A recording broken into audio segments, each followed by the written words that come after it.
Whether you keep them in your home or love to see them in theirs, these are the creatures that bring us all together. Reptiles. We're going to be delving into the experiences of reptile lovers from around the block and around the world. This is the Reptile Talk Podcast.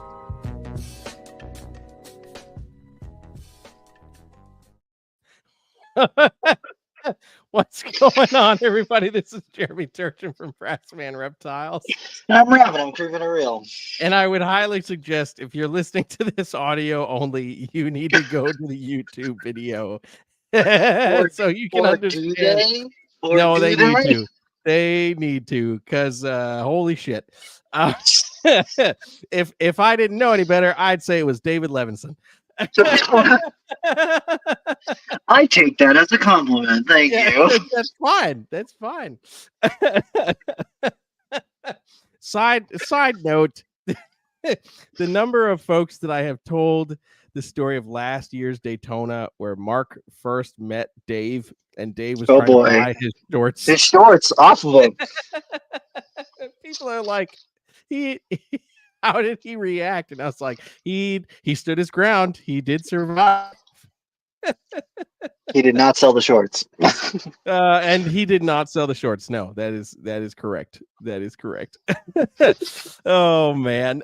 How are you doing, Rob? We're in the middle of a doubleheader right now. Yeah, hey. I'm doing pretty good, honestly. I really enjoyed that episode, and I would love to have them on again to talk about their pet shop and what they got going on. I think there's some really cool, interesting little tidbits in there. So I love that. And then I'm also really looking forward to this episode too. The person that we're about to have on is really into Candoia, which I love Candoia. They're the second snakes I ever kept. I got a ball python, and then right after that I got Candoia, and I have almost always had them in my collection. I don't right now, but I've almost always had them in my collection. I love them. There are a lot of other cool, interesting critters. So I'm hyped to have them on and to talk about this. So this is going to be really cool. But before we get started, tonight's episode is brought to you by Black Box Cages. Check out blackboxcages.com if you're looking for a new enclosure, a new rack. Check them out. Really great options. Lots of variety. I've got some 3-foot cages, 4-foot cages, and some racks. And let me tell you, I'm digging it. I love it. Super easy to set up. Shipping was pretty easy, and literally it just took a couple weeks for them to get here. Quickest turnaround time in the game. So if you're in the market for a rack or an enclosure, check out blackboxcages.com. I think they still got that code for Reptile Talk. You get a little discount at the checkout. So who doesn't like a little discount here and there? So make sure that if you're getting that, put in the code, lets them know that we sent you, and I'm sure they'll be happy that we sent you along. Hey, absolutely. And also, just an FYI for everybody that is watching right now on YouTube, we had a weird situation happen with Facebook where apparently they think that the live event notifications for the live stream are somehow cybersecurity risks. So we're trying to figure that out with Facebook. Don't really know if it's an us problem, if it's a StreamYard problem, if it's just Facebook being really weird or what. So if you are here watching on YouTube, thank you so much. If you feel so inclined, please share this video out, because we're only able to get it out to a fraction of the people that we normally would. So because I was so caught off guard. I was literally out, opened up my phone, opened up Facebook, and it was like, you have all of these things going on. And I'm like, wait, what is going on? And I had to manually go to each one and appeal it. And it was absolutely absurd. So if you're here on YouTube, thank you. If it's your first time on the YouTube channel, please make sure you subscribe to the YouTube channel so you always know when we go live for episodes. And yeah, so that, I think that's all the business I had to take care of for all of that chaos, because Lord, you can ask Mark. I'm sitting there like trying to get this to set up, and I'm like, what is happening? Why? So it's like losing my mind. But I'm glad that I am just the pretty face that just shows up and just talks at people. I don't have to worry about anything. dude, it's there are I would like to say I'm fairly well versed in doing what I have to do on social media by now, and when I have things go awry for seemingly no reason, I do get admittedly very upset. Very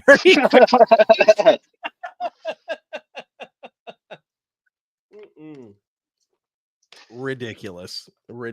But Rob, would you like to introduce our guest for the evening? Dude, I'm so hyped. We've got Christen of Stygian Exotics. I hope that I'm pronouncing that right. That's how I say it in my head. So if I'm saying it wrong, I hope that she corrects me. Bam, let's get her in here. What's up? Oh, There we go. Okay. He's Hey, like, just guys. kidding. yeah. Don't correct me. Psych. Yeah, you pronounced it great. So thank you. Hey, there we go. Heck Okay. yeah. Look, my last name is Christian, but whenever people talk about me, they say Christensen, and I'm like, you're adding extra letters. I don't know where did they come weird. from. I Yeah. was like, I'm not going to correct them. That's okay. It's not that Yeah. important to me. But It's fine. It's fine. But I want to make sure that when I'm introducing people in their businesses, I want to make sure I'm doing it right. How are you doing this evening? I'm doing great. How are you guys doing? I'm doing okay. I'm doing okay. I got myself Yeah. a Sprite right here. I only got peed on by one snake today, so that's Okay. good. You know, good. right? Yeah. Small victories. A win is a win. Well, Yeah. yeah. I don't think I got peed on by anybody today. So Hey. Well, what are you doing I know. wrong, huh? right.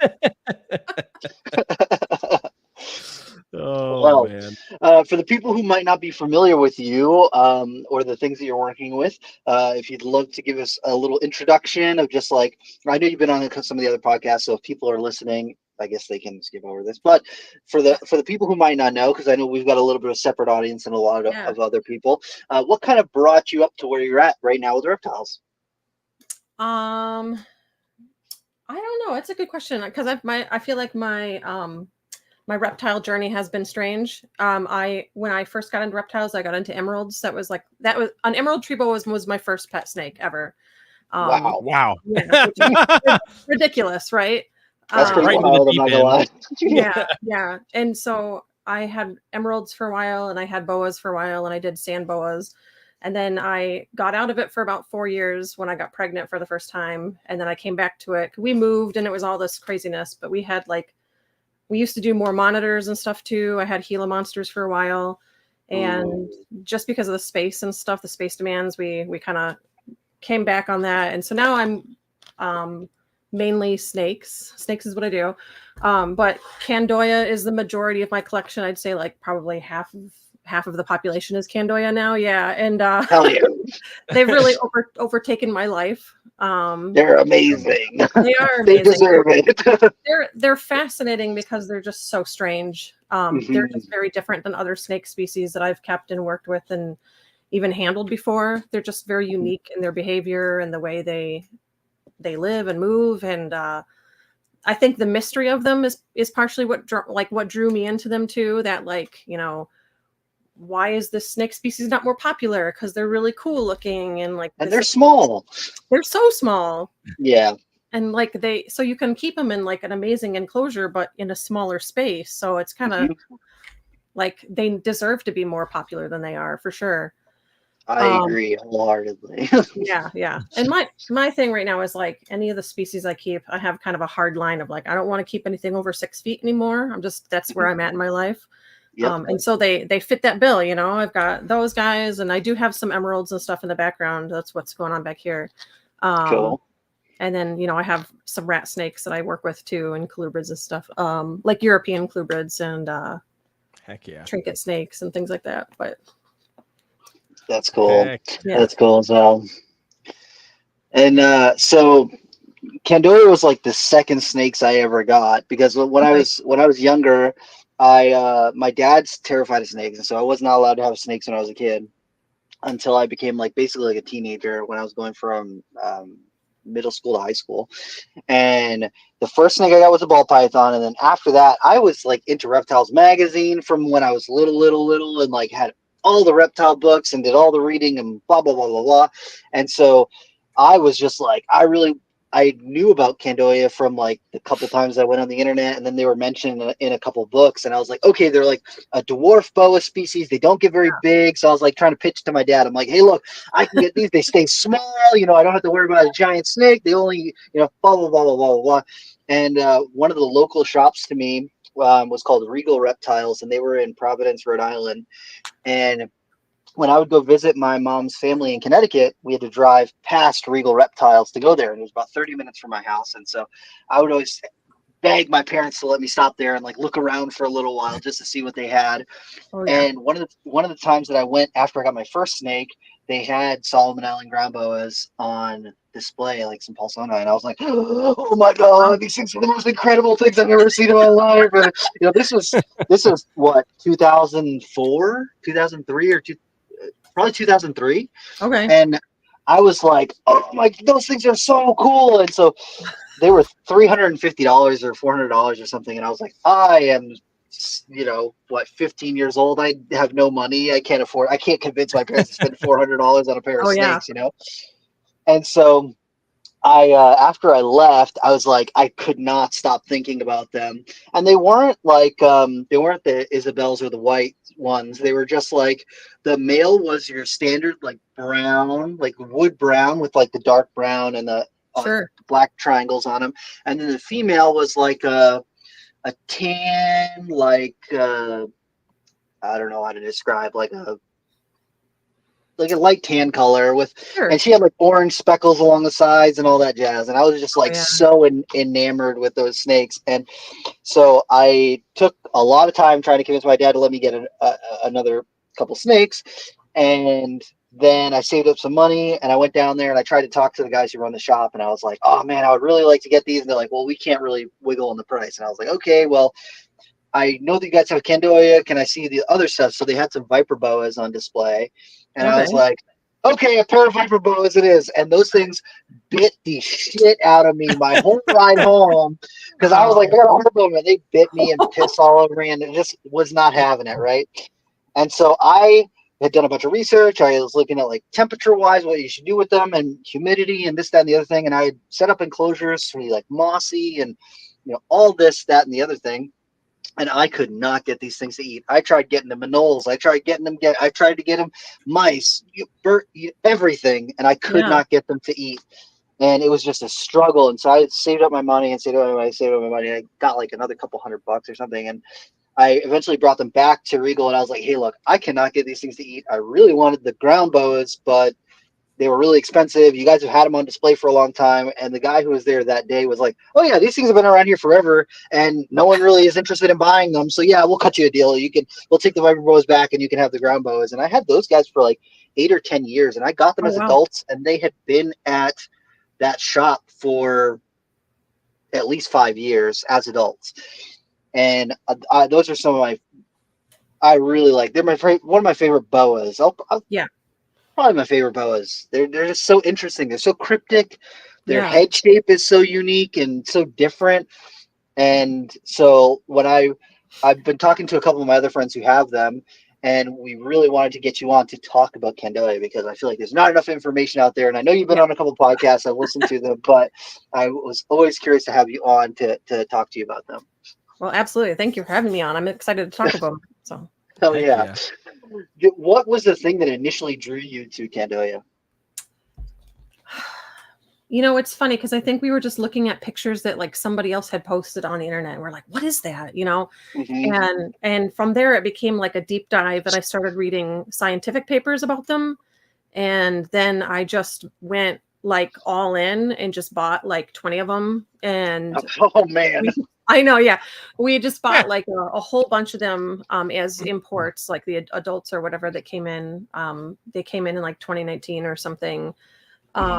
And we've just kind of been collecting, as we go. And I did try working with a couple other species within the Candoia family too. Like I had Carinata for a while, and I had the Viper boas for a while. And we kept the Solomon Island tree boas as well, the Australis.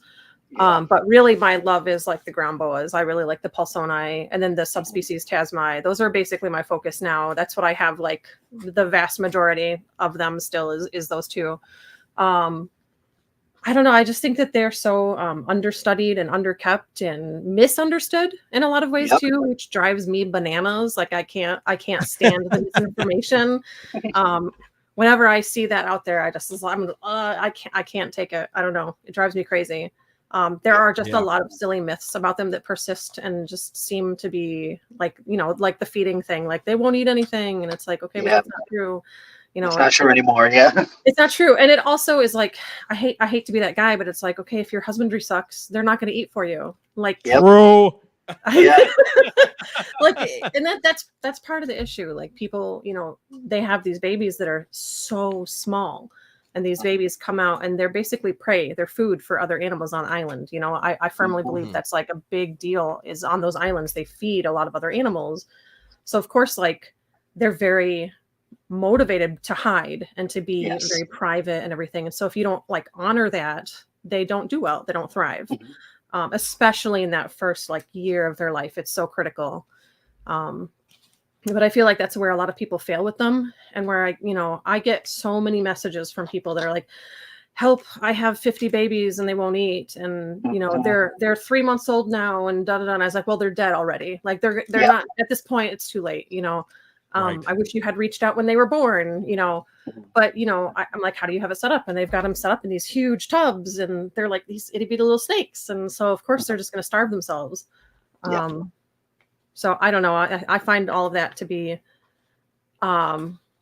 misinformation that I'm working on fighting one person at a time. I think that one of the things that people don't think about, and one of the things that I would always have to educate people about, is that snakes, their only form of defense is their mouth to bite, right? Aside from like maybe rattlesnakes or whatever. But the majority of snakes, their only form of defense is their mouth. And when they're eating, their mouth is out of commission and they cannot defend themselves. And they will choose security over food every single time. And so if they don't feel safe, they're not going to feel, they will not give up the opportunity to defend themselves to eat.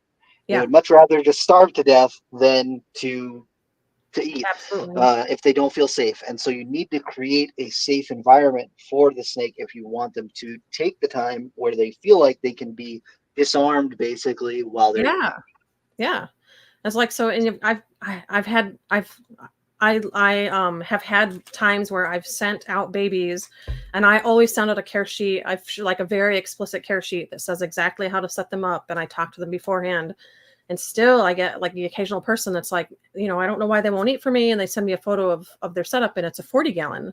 Like what? So it's tough. You really have to they're just so different from most other boa species in that regard. Like it's so much more amplified. That's that need for security.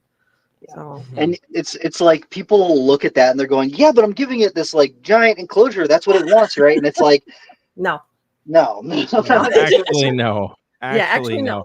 Actually, take like a leftover food container, and that's what they want. Yeah, right, exactly.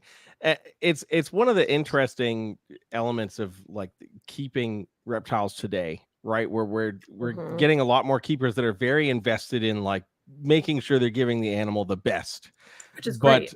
Which is great, 100%. Right. But the best for you might not be the best for the snake. Yes. Right, and also some of that has become very blanketed. Right? Like how many different species are we hearing like, oh yeah, put it in a 40 gallon and that's sufficient for so many different species. So it's just like actually like it's as frustrated as we get. Actually. Yeah, right. Actually, because it's like we see the same thing like legislatively, right? Yeah. Like U.S. ARC battles and stuff where we just get these massive blanket things and people are like, well, you didn't think about this whole subsection of things right over here that none of that applies to. But right. So it's the same kind of thing. So finding these niche species that really do exist in a space where it's like, no, please, small. Please don't do that. Please don't stress them out. Like they Yeah. don't want that bright light. They don't want a UVB light. They don't want to be sitting up in some beautiful planted terrarium right off the bat. Like, Yeah. I You can always, get them there, but not off the yeah, bat. Yeah. yes, exactly. And I tell people like, generally for the first 6 months to a year, you want to keep them in like a shoebox. And then I say, listen to your snake. If you upgrade them and they stop eating and you can't get them to eat for 2 to 3 weeks, they're not ready. Move them back, give them a little bit longer or change what you've done or add more plants or whatever. But they just, they need such an incremental, slow growth system. You just can't treat them like a BCI or something where you just plop them in there and they're like, all right, food, Yeah. Like I've had snakes that I've shipped out like babies before where they're like yearlings. They've had, four meals a month for 12 months or something. And then they go to this place and the guy's like, I can't get them to eat. You sold me a snake that's not eating. And I'm like, no, I didn't, No, yeah. That's not what I do. So, Yeah. It's hard to change people's minds sometimes. I've had people like dig their heels in too and be like, no, you're wrong. I've been doing this for 20 years. I know what I'm doing. I've kept all these snakes. And I'm like, okay, well, These are not the same as your other snakes. yeah, it's not a snake is a snake is a snake. It's just not, it's not applicable to this. Right. So, Yep. Yeah, I think that's one of the main things that like really drew me to them, along with the look. Is just they're so different. So unique. Like you were saying, even just the way that they move around, the way that they slither, and like they will watch you with their pupil, similar to like how a retic watches people. It's so interesting. Turn and watch you, and they're very. I don't want to call them smart, but there's a lot going on there that I don't see in some of my other snakes where they're definitely like analyzing and kind of watching you. And then I get some of them though that will thump the front of the thing when I walk by because they think I have food every time. So, there are some similarities across many species. Yeah, they're just like food, a thigh, like no. But, that's funny.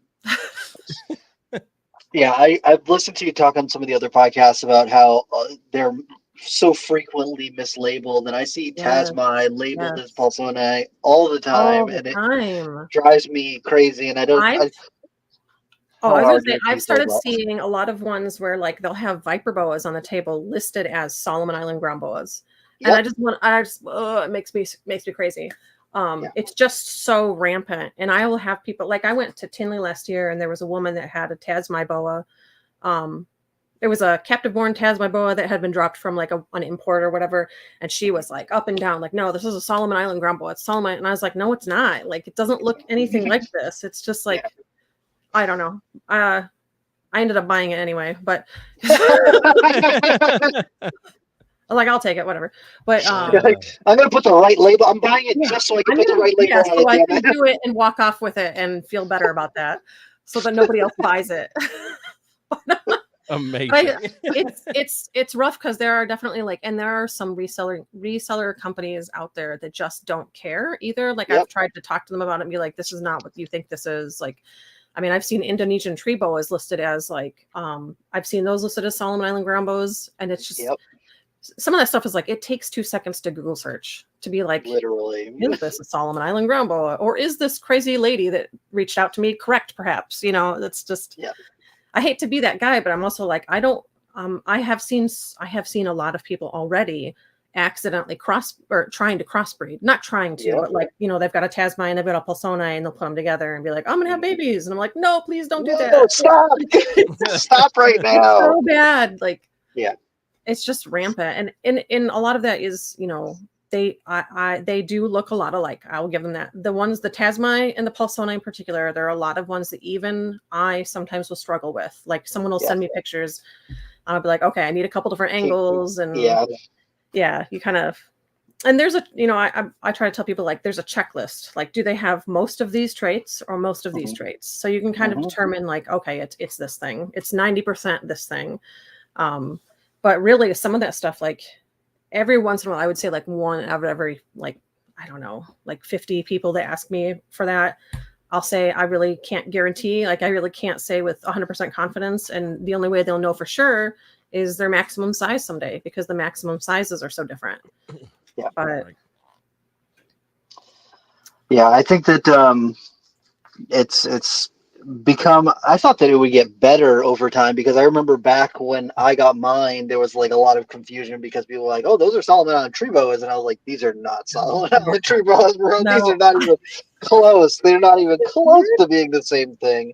I feel like such an asshole being like, that's not what this is, but like I feel like it doesn't take very long. Not what it is. Yeah, it's just, not and I don't feel like it takes very long once you get into them to be like, okay, that's that, and you start to notice what the differences are. Mm-hmm. Yeah, I think when they're babies too, it might be a little bit tougher to tell on like the Tasmai versus the Bolsoni, and then once they get bigger, it's like, oh, okay, right, that's much more noticeable, Right, for sure. Yeah, like I have Tasmai babies right now, and like there are definitely a couple of them in the litter that I'm like, if I didn't know better, I could see where I would think that might be like a Bolsoni baby.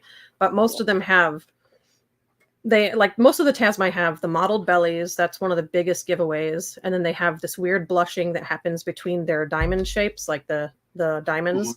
They'll have blushing that happens between those. And that's a very common Tasmai trait. And then their heads are just so much darker. They have it's almost like a Siamese coloring. Those are soot on the top of their head. Yeah, like someone sprinkled with pepper or something. I don't know, but it gets darker over time too. So that color, most of them tend to get darker over time. So again, it's like a checklist. It's like this trait, but not always. So yeah. And so for your babies, what are you using for like substrate? I use I really have gone back and forth on this a lot, because I'm one of those people that's always kind of looking for the best thing. Yeah. I'm always trying out new stuff to see what I like. And, maybe tomorrow I'll try something new. But right now, my adults, I keep on like the breeder block Reptile, and I mix it with moss, like sphagnum moss. Yep. And then the babies, I usually try to keep on like the microchip blend. I really like that. And the itty bitty babies, I go back and forth between using like just shredded aspen and that, because the issue with the babies is that when they're wrapping, sometimes they lose track of where the head is. And so if you have really particulate substrate, or like sandy chips, or really like fine cocoa bedding or something like that, they lose track of where the head is, and then they just give up and leave. Yeah. They're just like, well, I can't spend any more time on this. And they just go. It's so frustrating. Because it took me a while to figure out that was what was going on. But I started watching them, and I was like, oh my God, this idiot can't figure out. It's right there. But that's what they do. And they stopped doing it when I put them on a substrate that doesn't have as much give. So like with the shredded aspen, it kind of binds together. And so I have to spot change it more often, because it molds quickly and gets kind of gross when they get in their water dish and spill the water and all that stuff. But it's one of the only beddings I found that I don't have that issue with. So especially with the fresh babies, like my fresh babies I have in the back on this side. This is Tasmai babies right now. So those guys are like, I have them all on the shredded aspen, because it's just, those first couple meals are so critical. I don't want to screw it up. I don't want to like have them give up and then not try again. So I don't know. And once they get on a roll, usually they're pretty solid. Yeah. It's just getting them there, getting them to figure out that food goes in the belly. Yeah, that's the that is the struggle. It's like, oh God. But it's also not as bad as some people make it out to be. I say this all the time, but like 50% to 70% of every single litter I produce will take unscented pinkies almost right off the bat. And again, that's talking about being set up appropriately in a small space where they feel comfortable enough to eat, the right substrate, all of that is very critical. And then the other like 30 to 50% or whatever, usually I can get them going with salmon, egg yolk, scenting, or using like guppies or platies. That's what I was going to say. Guppies. Yeah. I got some trouble. Babies started on guppies. And it kind of blew my mind. I was like, well, it makes sense. Yeah. Well, and what I have found too is that if you get them young enough, the snake's young enough. So if they're like 2 to 3 weeks old, you've tried a couple pinkies and they're like, no, thank you. Give them those guppies. It starts their digestive system. And then they are more likely to take that pinky the next offering. They're like, oh, I am hungry. And what I have found is that 2 to 3 fish in their bellies will turn them on to pinkies. Just, it seems like magic. It seems stupid, right? But it gets them going, So I like whatever works. And then those ones, in that case, the ones that I start on fish or whatever, I keep them longer just to make sure there's not going to be any issue. Like I'm paranoid about I'm paranoid about like parasites and stuff. And, so, Right. And you never know when you're feeding live fish like that. So, but yeah, whatever. The only way you can get around it, I think, is breeding your own. And I know some people will breed their own, but honestly, it's such a pain in the ass to do that. Yes. I did not get into snakes so that I could breed fish. Okay. No. I've tried that. I've gone the route of having a morning gecko colony too, and I absolutely hated it. I just hated keeping it. So yeah, not for me. Yeah, one of the other ones that I was thinking of too is Pictus geckos. One of my friends, Rich Sawtell, he used to breed a ton. He was throwing eggs away because they were so prolific. Oh, wow. But when they hatch out, they're so small that they would actually be like a really good meal for a baby Candoia, because they hatch out way smaller than like leopard geckos or any of that stuff for like a comparative size gecko, Yeah, that's awesome. I have some morning geckos right now that I'm going to use to offer some of my stubborn ones. But we'll see how that goes. Hell yeah.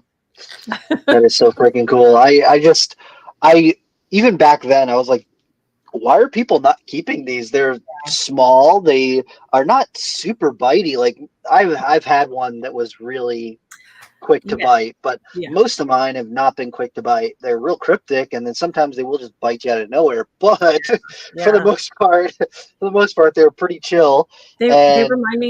They remind me of like how cockatoos have the black eyes, and it's hard to tell when they're excited and getting ready to nail you. It's almost like that, where they don't give you that body language that you're about to get bit. You just get bit.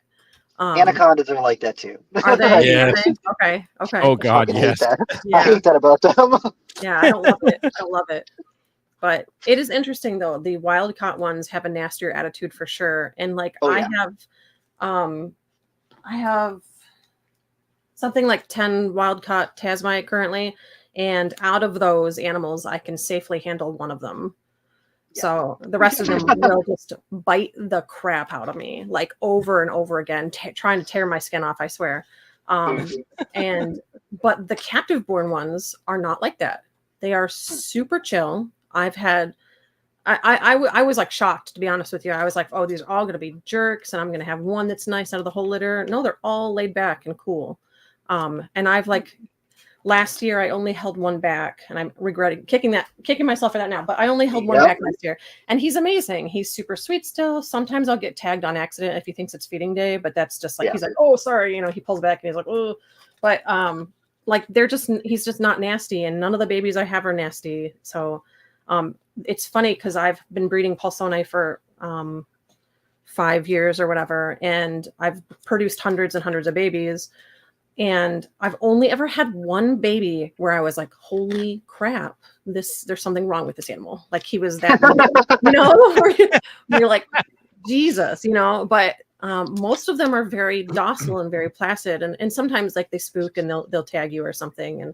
But it's so interesting to me how different that personality switches right away. Like in just even on the first gen. That's cool. Yeah, that's really cool. Yeah, all the ones I had were wild caught. So yeah. I'm looking forward to it because I have 3rd and 4th generation Pulsonis that I'm raising up right now. So when those are ready to breed, and so I'm trying to work on also line breeding for prey preference to try to hopefully get an 80% will take pinkies and 90% so I can get to that point. And we'll see where that goes. Of course, it's going to take a long time because they take forever to mature. But right. But I've got a head start on it. I'm working on it. So where do you find yours are starting to reach maturity at? Are you finding like 5 years, 6 years? So it's variable because I think it very much depends on how well they started. Makes that first year of feedings makes a huge difference in growth rate. But I've found that the males are breedable right around that like 3 to 4 year old of size range age. They just start to like they'll start to do the fasting in springtime, and you'll kind of start to get the sense that they're ready to go. And then the females really like safely like 5 to 8 years is mature. And it's hard because I have a female that was born in 2020 who She looks to me like she should only be like 3 years old. And then I have another 2020 that looks like she's like 3 times the size. Mhm. So their growth rates just seem to be so variable, even within the same species.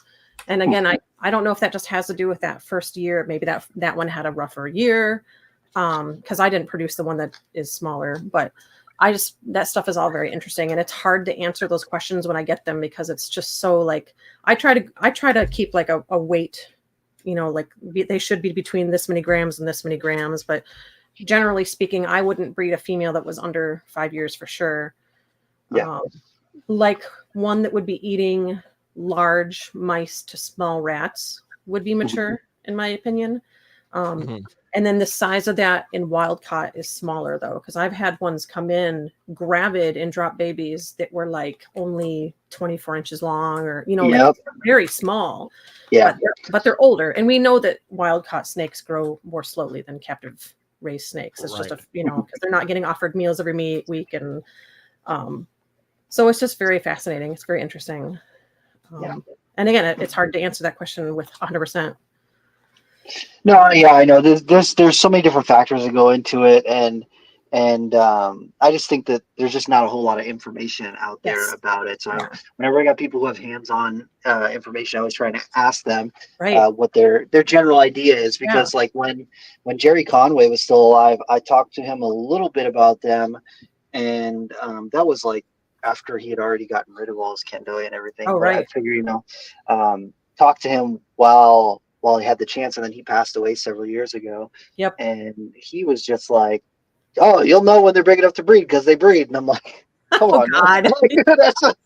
that's the most non-answer answer." Yeah, thanks, man. I appreciate it. It's hard too, because like if you breed them too young, you will know you're going to get a dinky, undersized, runty litter. None of them are going to thrive. They won't do well. And then I've seen people breed them year after year too, and then wonder why they have these terrible litters, why they're all undersized and crappy. And it's like, they have to have a year off between breeding. So like if I breed a female this fall, 2024, I won't breed her again until 2026, like that fall 2026, because they need that time to recoup the weight and the nutrients and everything. Because they oftentimes don't eat. Like the Tasmai litter that I have right now of 17 babies, she went off food from October of 2023 until just after she had those babies. 2 weeks ago.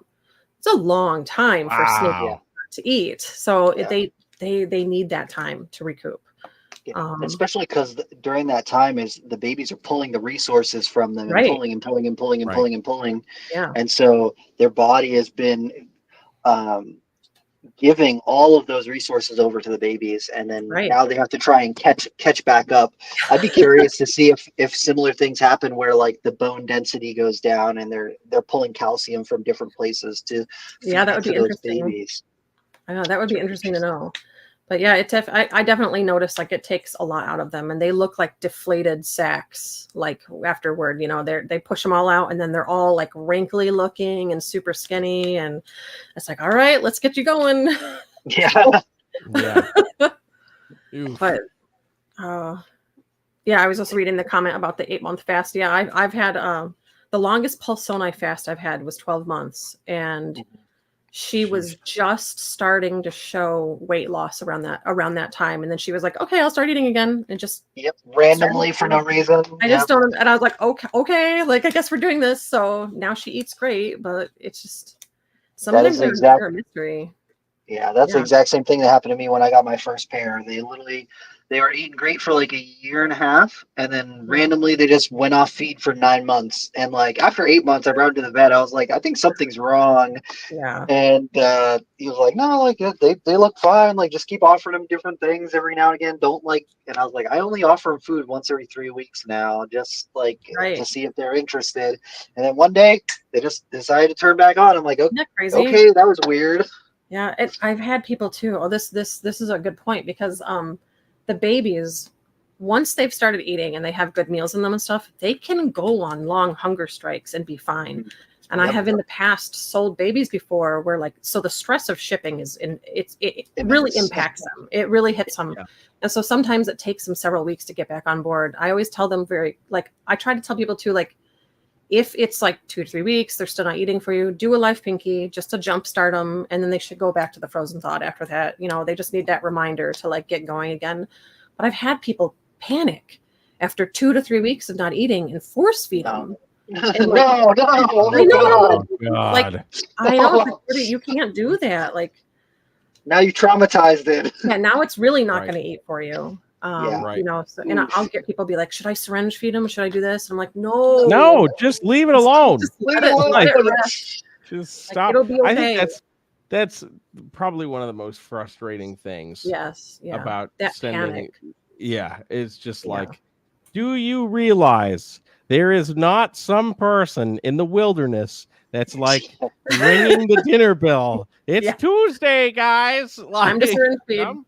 Come get your appropriately sized rodent. Like, oh man, no. I think it's so weird because, like, when I get a new snake, I don't even offer it food for the first 2 weeks. I'm like, shipping was traumatic. It needs to just chill and be left the fuck alone. Right, because the last thing I want is like a regurg or something, Yep. Exactly. Cause so much more damage than what's necessary. Than just letting them go an extra couple of weeks. And those guys, when they're eating well and they've had 10, 20 meals under their belt, like they can go several months without eating and it's not going to impact them at all. I don't know. Again, that goes back to like being misunderstood. They're very misunderstood as a species. Yep. Right. It's not a corn snake. No. It is not. It is so not a corn snake. No. And even then, corn snakes can go for a while without eating, guys. Like, true. The whole winter. Like, how about a whole season?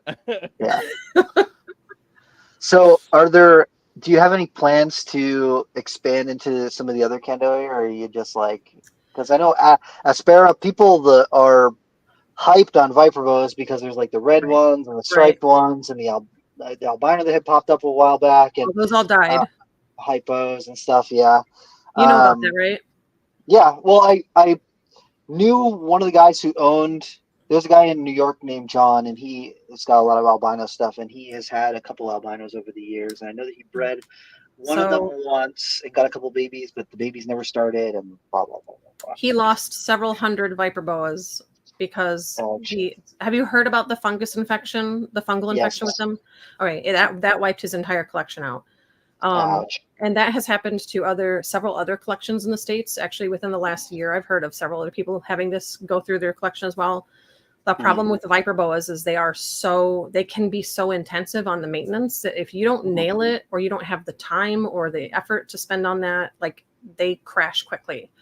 For me personally, I am just not into that right now. I just it's not that I don't want to spend time maintaining my snakes and stuff, but like I had Viper boas for a while and I was really into them and having like, learning about them and everything. And I had some really amazing animals, and I had a bright red one that died while she was gravid. And she had like, I think it was 17 babies or something, 16, 17 babies inside her. I cut her open just to see, because I was like, what happened? I wanted to know. And like that really just knocked me down a little bit in my confidence with them. And then I just kind of was like, I can't do I don't want to deal with them anymore. So I got out of working with the Viper boas. I'm also like, I really want to focus on building a solid collection of these captive born and bred baby Paulsoni and Tasmai, so I can have an impressible, sizable collection of captive animals from different bloodlines that I can have, offer people pairs that are unrelated and continue to work on that and have these 3rd, 4th generation stuff. And I can't afford that much space to have all of that, everything I want, so I have to kind of pick and choose. And because I'm so invested in my projects with like the Paulsoni and the Tasmai right now, it's too much to have that as well, to have that on my plate too. So like, luckily my colubrids and stuff are they're relatively low maintenance, so I can have those going on in the background and it's not like a big deal. The emeralds, I've got that nailed down. It's not a big deal. But the Candoia, I was like, I got to narrow it down to just, these two that I'm really into. So.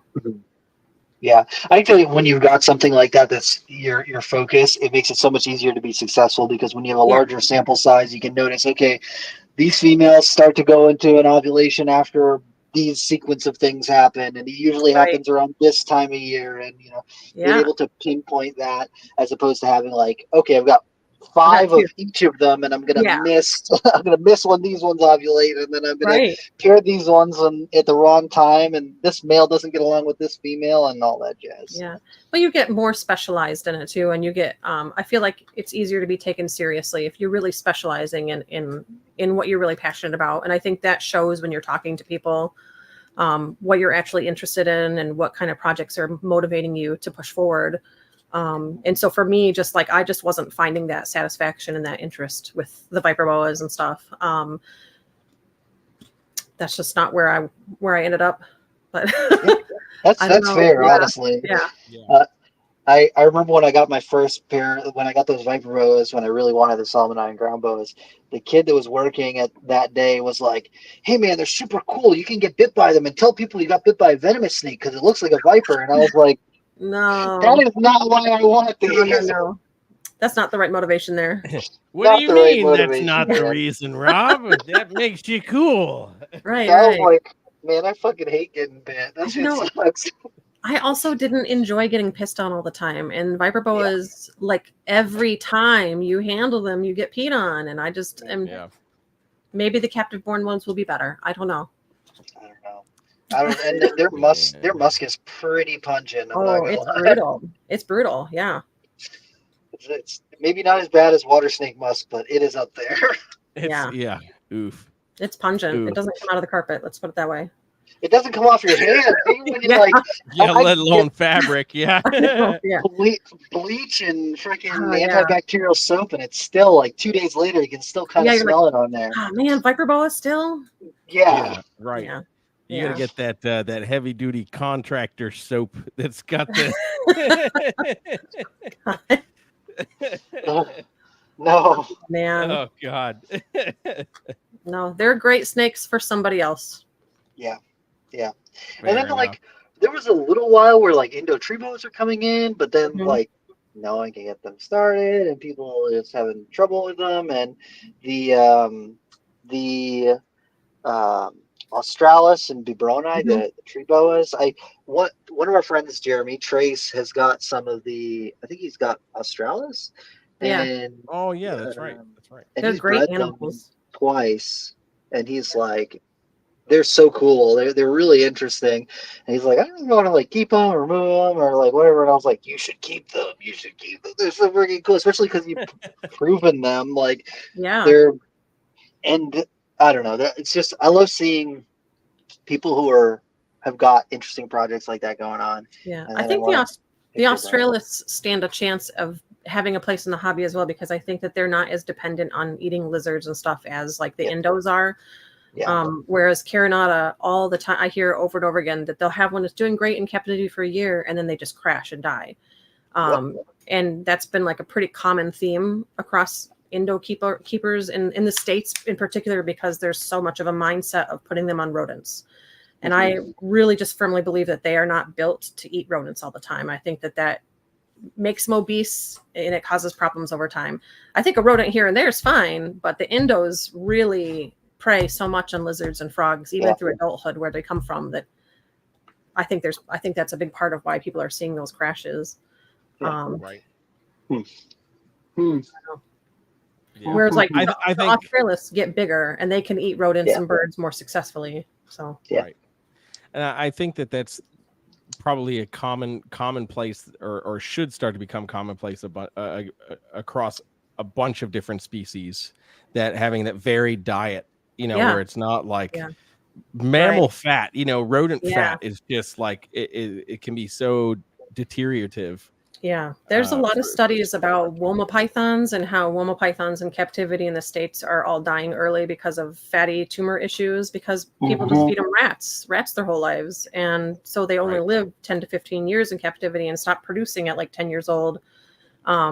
Whereas like it is very like, it's not like myth, it's fact that they prey on mostly lizards and bearded dragons, and they're eating Mhm. like Right. a lot of lizard and snake prey in the wild, and like forcing them onto these high fat diets in captivity is just not good for them. So like my Woma collection, I feed mainly like 70% bird kind of diet, you know. Mhm. And then I try to offer like other proteins like frog and lizard and stuff when I have it. But and then I do rodents like mice and stuff, but I try to keep it lean. So Yeah. Right. it's tough. And let's be real, it's a Woma. It's gonna eat damn Oh, near everything Just you about put in anything, front yeah. of it. You A want to know where snake hook, a light bulb, like. my baby Candoia that don't make it go into the Woma mouths. So Yep. Yeah, just recycle. absolutely. Waste not, want not. Yeah, Yep. absolutely. Yep, Oh, yeah. absolutely. Yep. So I know that there are some other projects that you're working with. You mentioned the boas, and then I think you had Saharan Mhm. sand boas too. Yeah. I've got some cool Saharan stuff Hell that yeah. I'm working on. Not a lot of people are taking them seriously still, unfortunately. And so me and a couple friends are some of the only people really trying to captive breed them in the States. But most of my Saharan collection is sunbursts, which are the reduced patterning. And then I have a calico patterned one. I don't know if she's calico or piebald. I haven't been able to really determine that. And of course, until I breed her and prove out what's happening, it's hard to say. And then I have another one that's like a hypermel or an IMG. Again, I don't really know what's happening with this. She's like hypermelanin. So instead of the orange, it's all black. So it's like brown and black That's instead of orange and cool. black. She's an amazing snake. And then I have a buddy that has one that has clearly the same trait happening, but it's only on half of her body, which is why I was like, is this like an IMG kind of thing going on where like it darkens over time and my animal's just older? So we've been trying to like kind of keep in touch about that. Like, is she developing darker color? And so it's those two animals are going to be put to breeding this winter/spring. So hopefully I'll have some eggs from that. And then my guess is that they're going to be, hets when I hold them back. I don't think I'm going to get any visual anything right off the bat. That would be a pipe dream, obviously. But like, well, how cool would that be? But Right. so I'm anticipating having to hold back 10, 15 Saharans next year to raise those up and have hets of that stuff. But that's an exciting project, I think, that will help push them forward and like be more taken seriously, because they really aren't. They're just kind of seen as like junk animals, which really sucks, because they're one of the coolest snake species I keep, in my opinion. I think they are fascinating. They don't bite. They're super cool. They have some neat behaviors. Their little tail stub, they can make it rigid and like stab you with it, which I think is fun. I don't know. And they're one of the only boa species that lay eggs, so I think that's cool too. Right. I see Taylor's question. Any plans on getting the anery? Not at the price he's asking for them. It's not worth it. It's not worth it. Because the problem is I have to pair it. I have to hope that it's not half dead when I get it, because it's wild caught with somebody who doesn't specialize in Saharans. That really, I'm just not trying to be mean, but like it could arrive half dead, starving, who knows, whatever, because they're treated like trash a lot. And then I have to, get her to breeding size. She's still a baby. And then I have to, make hets and then hold those back and raise those up. So like I'm not dropping $1,500 on a snake like that. And he won't really, like, my buddy has tried to talk to him before and he hasn't really answered his questions super great. So again, it's like, I don't know. If the price drops, maybe I'll look at it, because I would love to have them. I would love to have more of those in my collection for sure, but I'm just not willing to do that right now.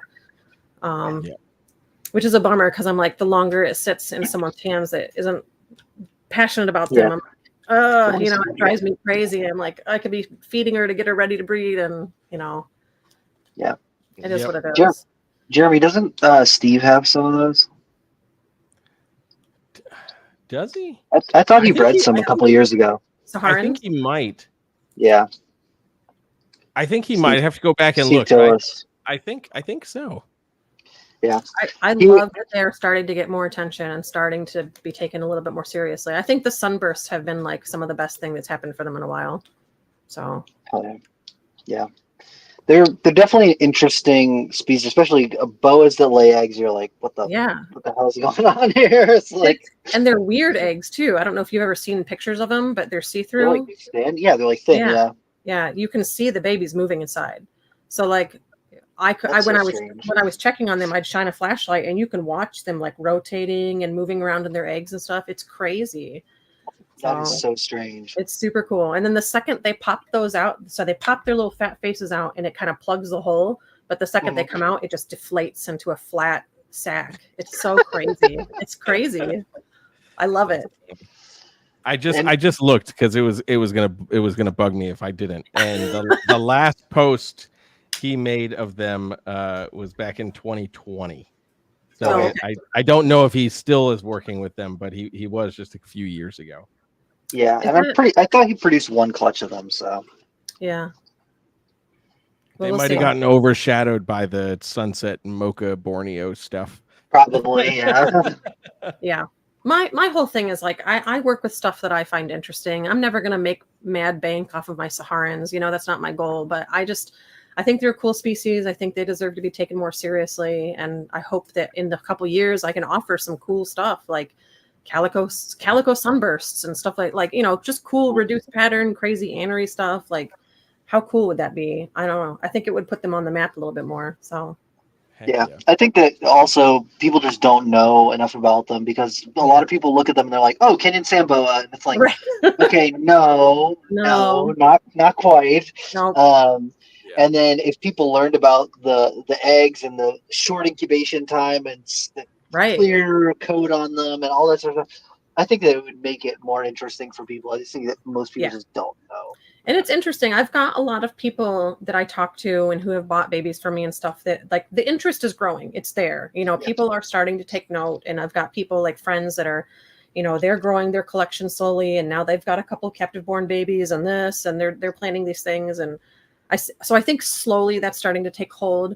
And I really just believe like it just takes a handful of people to keep going and keep pushing it and be like, these are cool. These are worth looking at. Like, I know they're not as interesting as maybe like my high white Candoia or something to some people, but like I don't know. I find great satisfaction working with them. So, and man, there's nothing like having like a shiny, fat, healthy adult female. Like they get 36 inches long. Like, and they just they're cool. They're beasts. Yeah. So, yeah, we'll see where that goes. That's so freaking cool. Oh, what you said you got some emerald tree boas and some womas. What else are you hiding in there? Huh? So I have Oxyropus Fitzgerald, which are like Peruvian calico snakes. I don't know if you're familiar with those, but they're kind I've of seen like them a couple times. Yeah, they're not super common. So I have a pair of those. They were produced by Stan Grumbeck, and he had a devastating loss with his like adult male a couple years ago. So it sucks because those don't ever get imported anymore. So there's like a very small population of those even like in the States anymore. So I'm really hoping that I can get mine going. And then I have trinket snakes. Those are another project that I really love. I have the common trinket, and then I have the montane trinket, which is a different species, a subspecies. And those get a little bit bigger and they have a little bit of a different pattern. I am the only person in the States with them and potentially the only person in the world outside of India with them because they're not allowed to be exported anymore. So they're very cool. I think trinkets are on the rise too, because like they don't bite. They're super laid back right out of the egg. They eat, no fuss. Like and they don't get big. They get like, 30 inches, so it's like a really reasonably sized animal. Even the montane trinkets, they get like 4 feet or something. So it's not a big snake. And they're just, they're fascinating. I don't know. I try to share photos of them and stuff, but I think I need to share them a little bit more. What is Christen? I have Persian rat snakes. I have the melanistic Persian rat snakes, and then I have the melanistic Aesculapians, and I have, what am I forgetting? I have Sichula. Yeah, the leopard rat snakes. Mm. Heck I'm yeah. actually importing a group of black leopard snakes next month, which is cool. Ooh, So those that's are pretty really, tight. I'm excited about that project. That'll be cool. Heck yeah. And then I have some Kenyans because I'm kind of a loser sometimes. So Ooh. No, I I'm have just my kidding. Kenyan sandboas. Yeah. No, I have a small Wow, collection, so someone who conforms. Why are you so conforming? I know. I just can't let them go. I have a couple man. projects that I can't let go. So It's okay. Yeah. Rob has a ball python. It's okay. I actually have a few ball pythons. I just don't ever post them. actually, I have 2 ball pythons, but they're my girls' pets. So No, I'm just kidding. Oh I think man. that's what I have. Those trinket rats are really cool. I remember back in the day that trinkets used to come in all the time, and then radiators Yes. used to come in. And Yes. like when they're kind of Yeah. had that overlap in size, people would just like mislabel them all the time. Yep. And I think it's funny that, not funny, but like it's interesting that you're like, oh, your trinkets are so chill, because I just remember the radiated rat snakes back then Those are being not chill. absolute ridiculous. psychopaths. Yeah, those are not chill snakes. Those are mean. I've tried to work with those a couple times because they really are a snake species that I'm like, every couple years I forget how mean they are, and I'm like, man, I really want to work with radiated rats, and I'll get them, and I'm like, oh yeah, these piss everywhere while they're biting you. This Yeah. is a literally very shitty idea. Yeah, They yeah. bite and then pee on the Yeah. bite. You're like, that's horrible. Why would you do that? And they do that thing where they shoot out of your hands and pee while they're doing it. It's just not fun. It's not my favorite. It's not my favorite. I don't know. They chill out when they get older, but it's like I much prefer my trinket snakes. I really do. Yeah. Oh. That's cool. That's cool. I'm here for the trinkets. 100%. Yeah. So the moral of the story is that Christen doesn't like to work with pissy snakes. Hey, Yeah. that's Yeah. fair. That's Yeah. fair. That's fair. Very fair. I'll take a bite from most snakes over being pissed on. Yeah. Same. Well, yeah. Other than my emeralds, yeah. Ooh. Yeah. The big scrubs, I'll take a little bit of pee, but the smaller scrubs, I'll take a bite over the pee. Oh yeah. Yeah. You know, I Well, get bit most by my Kenyan sand boas out of all of the stuff in my collection. It's makes always sense. because they're waiting. That makes sense to me. They're waiting with their little heads poked up, and you go get the water dish, and they're like, "Oh, I gotcha." It's like a little graboid. It's just like, yes, exactly. And I'll be like, "Oh, his head's over there," and I'm like, "Nope, his head's here," and I don't find out until I get it or whatever. But it's because their head looks too much like their tail. Yeah, they do. They get me every time. Right. Damn your defensive systems. I know. And they have they hit you right in the tip of the finger where it just hurts. No. Man, side tangent, going through feeding snakes yesterday, I had like a 400-gram ball python latch onto my fingertips. And man, talk about feeling like you ain't shit. Like, dude, man. I took that retic bite to the face a couple months ago like a champ. This ball python bite had me over here like, oh God, why? I think the worst reptile bite I've ever had was an Argus monitor. And she got me so that her mouth went down these 2 fingers, and then she dug her feet in and was trying to go back with my fingers. So she was just shredding them, you know. Oh my God. That's the worst bite I've ever had. Oh, that's brutal. But oh man, that's brutal. Other than that, my worst bite, second worst, would be an emerald. So I got tagged really good by one. I had nerve damage for several years. Damn. Yeah. Was it on your hand? Yeah, it was like I think it was like right here that she got me. It was on this hand actually though, and it was just like the feeling in this whole arm was messed up for like 2 years afterward. So that's good stuff. Emerald bites are just different. They're just different. Yeah. Yep. I love them. No. I don't know. I know. I like the basins, I guess. Yeah. Oh, I love my northerns. I don't know. Like I said, that was my first snake, so that's probably why I'm brain damaged. You don't forget your first love, okay? Yeah, you don't. So That's true. I don't know. That's true. Man. Okay, Wow. well, we are winding down our time here. It's been a little bit over an hour, but I wanted to thank you for coming on. And we wrap Absolutely. up every single episode by asking our guest one question. Jeremy, would you care to ask the question? Yes. So the question is, garter snakes or racers? No, No, stop it. That's not the question. no, Racers. no. The question is, the question is, what in the realm of reptiles, be it something you've got going on in your own place, something you may have seen online, scrolling through the ethers of social media, what in the realm of reptiles has you excited about reptiles right now? You know what? Colubrid Fest. Seeing colubrids Ooh. being taken yeah. more seriously lately. They are just in general, I feel like kind of making a comeback. And because you've got that like waning and of interest and stuff of different species going on, and I think right now a lot of people are kind of collectively like, wait a minute, what happened to the other snake species? Like we used to see all these Right. other things, so let's bring that back. And I think Yes. I'm happy to be a part of that, to help contribute. And so like getting some of this stuff that I've had imported over the last couple of years, I imported the Montaigne trinkets, I imported the Asclepians, the melodistic ones, I imported the Persian rats, and I'm importing the black leopard rats and stuff like that. Like I think that stuff is exciting, getting that stuff back in the States and having people like looking for it and starting their own pairs. And because a lot of that stuff, like the trinkets used to be popular in the 90s and then they disappeared. Mhm. I don't know why. It's just people were like, oh, brown snake syndrome, and they lost interest or whatever. They were But like ball pythons. It was the right. ball python craze. Yeah. But yeah, exactly. But and there aren't like albinos and clown phase and all this Yeah. stuff. Like it's just a trinket snake. I can see how it's not even like a corn snake where you've got 15,000 different morphs now. But Right. I think it's exciting just to have that like coming back and coming more to the forefront, and people are starting to really get interested again. So I'm excited for that. I think it's cool. Hell yeah. Hell yeah. Yep. I'm yeah. with that. 100%. And if people want to find out more about you and the things that you're doing, where should they look you up? Stygian Exotics on pretty much every platform you can think of. I'm not super active on TikTok, but I have it. But I have Instagram, Facebook. I have a Tumblr if you're into that. So that you can pretty much just find me, Stygian Exotics.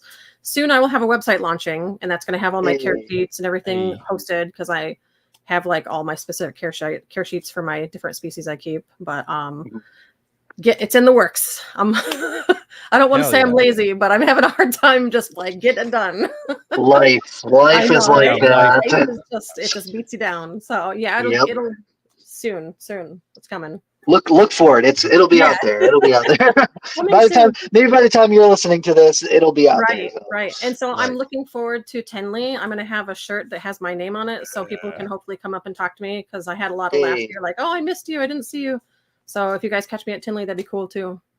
Hell yeah. Yeah. It's so interesting because I was talking to Christen about this yesterday, is that so many people just post pictures of their animals that I don't really know what they look like. And so when I went to Daytona, there's a couple of people who came up and talked to me for a minute. They're like, oh, hey, I'm so-and-so. And I was like, oh, hey, like, how's it going?